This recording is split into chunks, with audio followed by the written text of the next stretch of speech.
Many people say that God is a narcissist because he just wants people to worship him. And that's all we're going to be doing in heaven, night and day, worshiping God. And if that doesn't scream narcissism, God gets pretty upset if there are other loves in our lives competing with the love we should be having for him. The Bible talks about God being a jealous God, and he's looking for people to belong to him, people to be his hands, his feet, his voice, to do his works on the earth. Does that not scream narcissism? What kind of God is that? Well, in this video, I'm going to talk about why the God who created the heavens and the universe is not a narcissist, and why none of those traits I just mentioned are narcissistic, though at a surface level, they could be interpreted that way. Now first, before we get into it, for those of you who are new to my channel, welcome. I'm Shaneen Megji. I'm a coach that helps people to heal and recover their identities from toxic relationships. I also help people to navigate difficult life transitions successfully. Welcome to my channel on Toxicity is Not Your Destiny. I create these videos to help you navigate toxic relationships in your life from a biblical, practical, and spiritual perspective. So if you'd like to receive regular content from me on this subject, take a moment right now, click that subscribe button and click that bell, because every week or so I'm going to be bringing you a new video to empower you in navigating toxic relationships in your life. So without further ado, let's dive into the subject. So you've got two main characters in the Bible, God and Satan, a protagonist and antagonist. By comparing and contrasting between the traits of God and Satan throughout this video, you will hopefully see that it is not God who is a narcissist, but actually Satan. So let's start. First, it's important to look at the heart behind God's words and actions and Satan's words and actions. The Bible says about God, "For I know the plans I have for you, declares the Lord, plans to prosper you and not to harm you, plans to give you a hope and a future." We can know by this verse that God has your highest interest at heart and your very best at all times. Anything he would ever ask you to do for him or require you to do for him would actually be beneficial to you and serve your highest interests. But the Bible says about Satan that he's a thief. Jesus said about Satan, "The thief comes only to steal, kill, and destroy. I came that they may have life and have it abundantly." So while Satan comes to steal, kill, and destroy, God is looking to enrich a person's life. One of the traits of narcissists is that they are interpersonally exploitative. They take advantage of others for their own ends, but this is not how God is described in the Bible. Over and over throughout Scripture, God's agenda behind his words and actions is to bring abundant life, to redeem, to restore, to give you a better future than you could create for yourself or imagine for yourself, while Satan's and the narcissist's agenda is to take from what you already have to serve their interests at your expense. Now, both God and Satan desire to be worshipped. Does that mean they are both narcissists? Not necessarily. It is God who created the heavens and the earth, the cosmos and the universe, as well as every human being on the planet with their unique DNA code and fingerprint, as well as every leaf, plant, flower, tree, bird, fish, animal. He also created all the stars and planets and galaxies.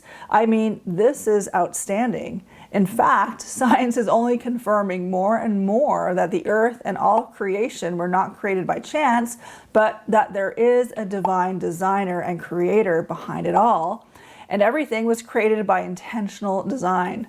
God is so glorious that we could not even stand in his presence and live. He said to Moses, "You cannot see my face, for no one can see me and live." So God deserves to be worshipped because of who he is and what he created for mankind. Worship of a being like that is a rightful response. Conversely, what did Satan do? He did not create anything in the heavens or the universe. He is merely a created being, yet he was given an honorable place, the guardian cherub, right next to God the Creator. God made him glorious and beautiful. The Bible says, "You were the seal of perfection, full of wisdom and perfect in beauty. You were in Eden, the garden of God. Every precious stone adorned you: carnelian, chrysolite, and emerald, topaz, onyx, and jasper, lapis lazuli, turquoise, and berry. Your settings and mountings were made of gold. On the day you were created, they were prepared.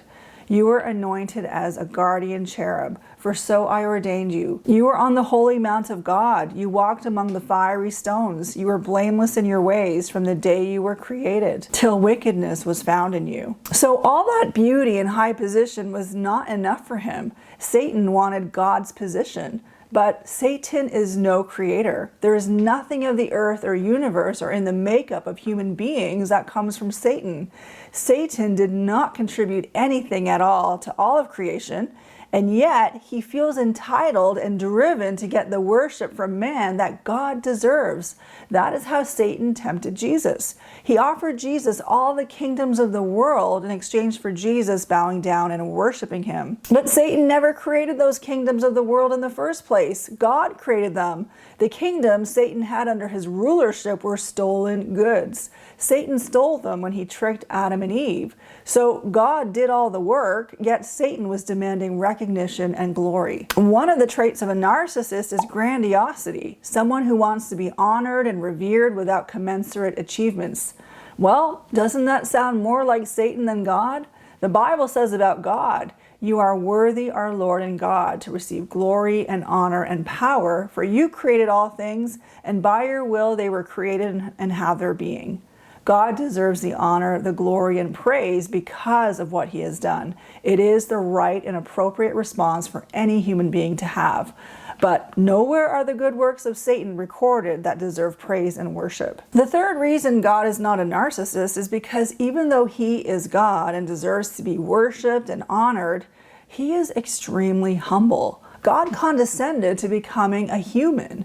This is the God who created the universe, a God who is all-powerful, all-knowing, all-present, whose throne is in heaven and earth is his footstool. We're but a piece of dust in the big scheme of the cosmos. A creator that created the sun and the moon and the galaxies, who lives outside of the dimension of time and space, decided that he would condescend to become a human being on the earth, Jesus. God set aside his glory. He subjected himself to the laws of nature that he created. He gave up all his power and became as reliant on his Father as we are. And he became a vulnerable baby. And on top of that, he submitted to being killed by the very people he came to help. That's a massive form of humility on the part of the most supreme being ever. I mean, who does that if they are God? Even all the gods in all of the other religions and Greek mythology, there's no story like that of the story of Jesus Christ becoming a man in order to reach men. Yet Satan, who is very much like a narcissist, on the other hand, does not have much to boast about and has done nothing to serve humanity. But he's proud and arrogant and wants to be worshipped. A fourth point is this: God is a jealous God, but he's not envious. He's jealous in a good way. The Hebrew word translated as jealous in the Ten Commandments is kana. It is only used to describe God and is related to another word that means zeal. And common synonyms for zeal are passion, enthusiasm, and fervor. God's jealousy is not tinted by evil and sin, but is connected to his passionate love for his creation and not wanting them to experience the futility of following idols, but to receive the fulfillment that comes from worshiping him. On the other hand, the devil's envy is destructive. It was envy that led the scribes and Pharisees to have Jesus nailed to the cross. That envy is not rooted in passion. It refers to the jealous envy that negatively energizes someone with an embittered mind. It is envy that causes the devil to work hard to keep a human being from following and worshiping God. The devil cannot stand that he was kicked out of heaven, and now God has created human beings in his image who will receive a spiritual inheritance that he will never get. A trait of narcissists is that they are envious of others and believe that others are envious of them. This kind of narcissistic envy does not resemble God's jealousy, which is holy and full of zeal and passionate love, but it is more along the lines of the devil's envy, which comes from an embittered mind. Now, this brings me to a fifth point. While a narcissist cannot regulate all their negative emotions, God is happy all by himself. He doesn't need you to be happy. He doesn't need people, and he is very balanced in his emotions. The whole Bible is full of different emotions of God. He's happy, he's joyful, he can be grieved, he can be angry, but he experiences a full range of emotions, whereas if God was a narcissist, he'd only be feeling anger, envy, and contempt against everybody most of the time. But God is kind and compassionate and loving, and sometimes he can be angry, but he says that he's slow to get angry. God can be both severe and gentle. He sits in the heavens and laughs. A narcissistic God doesn't laugh. I don't think you could put those words together. There's no such thing. The emotions of a narcissist are just grays, but God has a full spectrum of emotions which include joy and happiness and laughter. And he's happy to share his joy with you and strengthen you with it.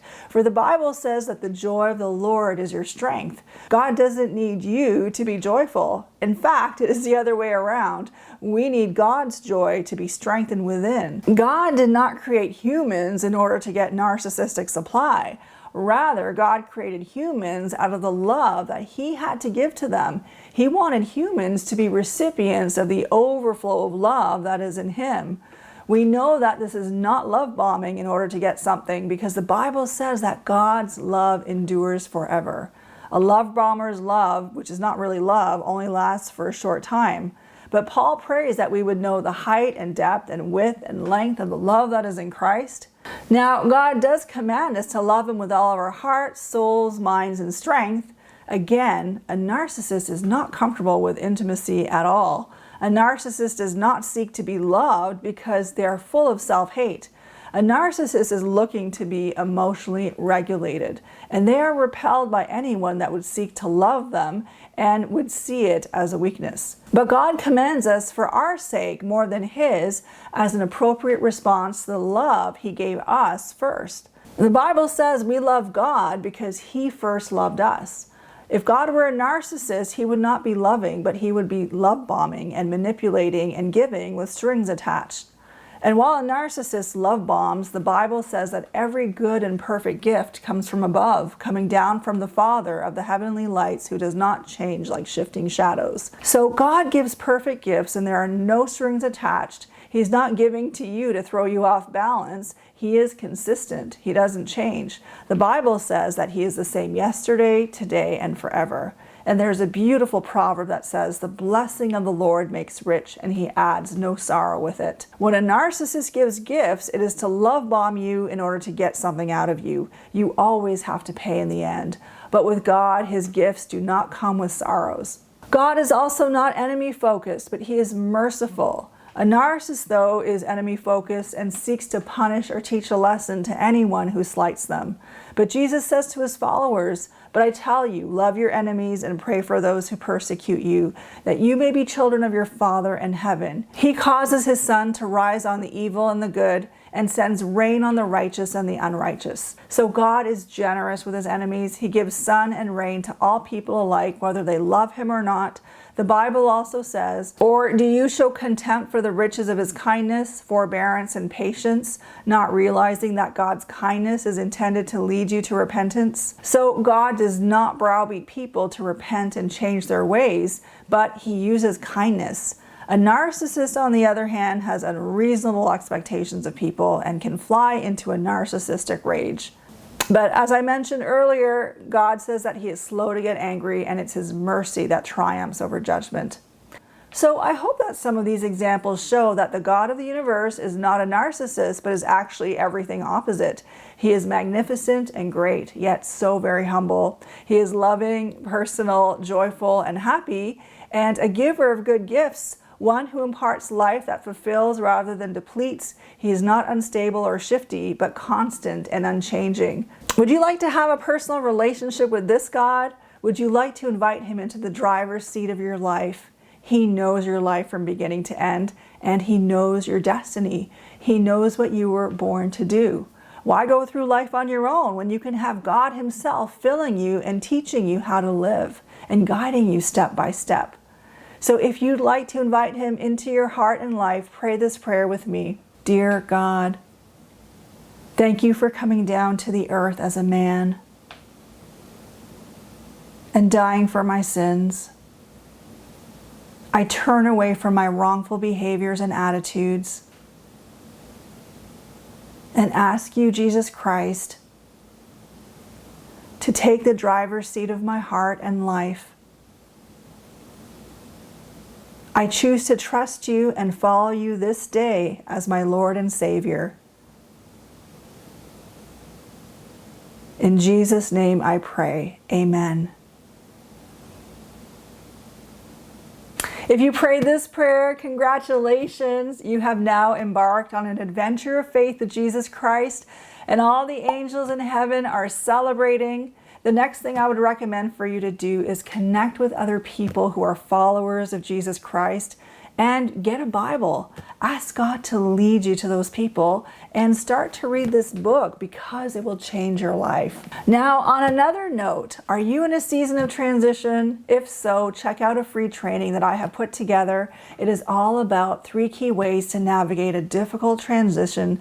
These are things that brought a massive breakthrough in my life when I was going through a difficult transition. I have included the link in the description box below. If you'd like to see more content from me and have not subscribed yet, click that subscribe button and click the bell so that you can get the alerts, because every week or so I will be posting a new video to empower you to navigate toxic relationships in your life. If you have other suggestions of topics you would like me to cover, please feel free to drop your ideas in the comments section. Thank you so much. I appreciate it. And this brings me to the end of my video. Thank you so much for watching. I appreciate you. I look forward to seeing you in the next video.